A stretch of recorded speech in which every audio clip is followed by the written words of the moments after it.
c'est vraiment l'occasion pour nous de montrer l'ensemble de nos compétences et l'ensemble des savoir-faire que les ESAT-EA sont capables de déployer. Nous sommes en capacité donc de proposer des prestations qui sont des prestations du même niveau de qualité que les entreprises ordinaires, donc qui permettent une fois encore de changer le regard porté sur les personnes en situation de handicap.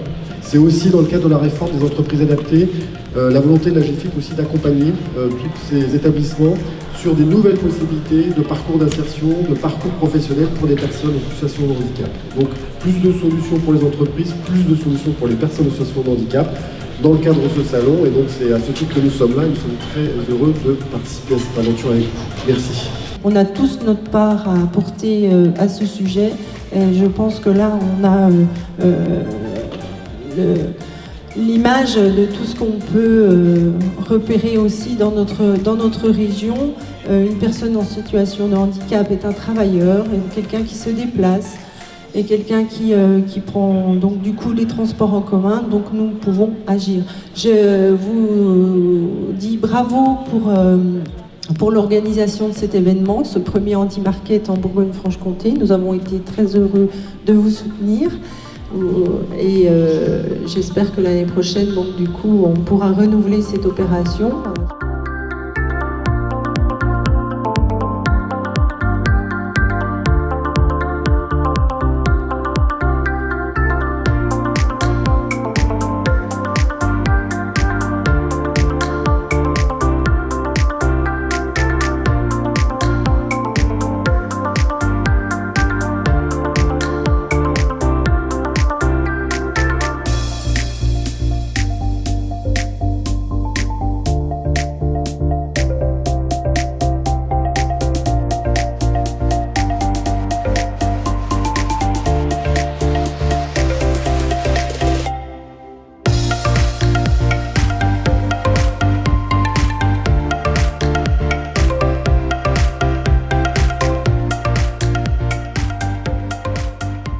Nous n'avons pas la compétence en handicap au Conseil régional, mais nous avons souhaité agir en faveur des personnes en situation de handicap.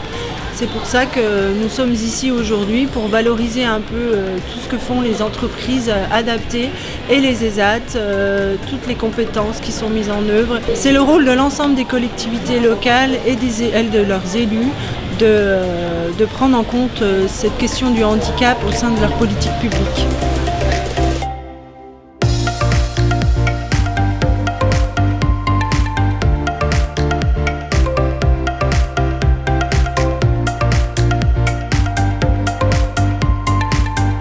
Je dirais que ce séminaire Handimarket, c'est un exemple en fait de mobilisation partenariale. C'est aussi un modèle de partenariat décloisonné. Et je crois qu'aujourd'hui, dans nos actions quotidiennes, il est important que chaque acteur, dans son propre réseau, en fait, décloisonne et aille chercher des acteurs avec qui on n'a pas l'habitude de travailler. Et ça vaut aussi pour les services de l'État, pour avoir en fait une vision en fait décloisonnée qui prenne en compte l'ensemble des contraintes des acteurs pour co-construire ensemble en fait une politique publique efficiente et qui réponde aux besoins des publics qui en ont le plus besoin.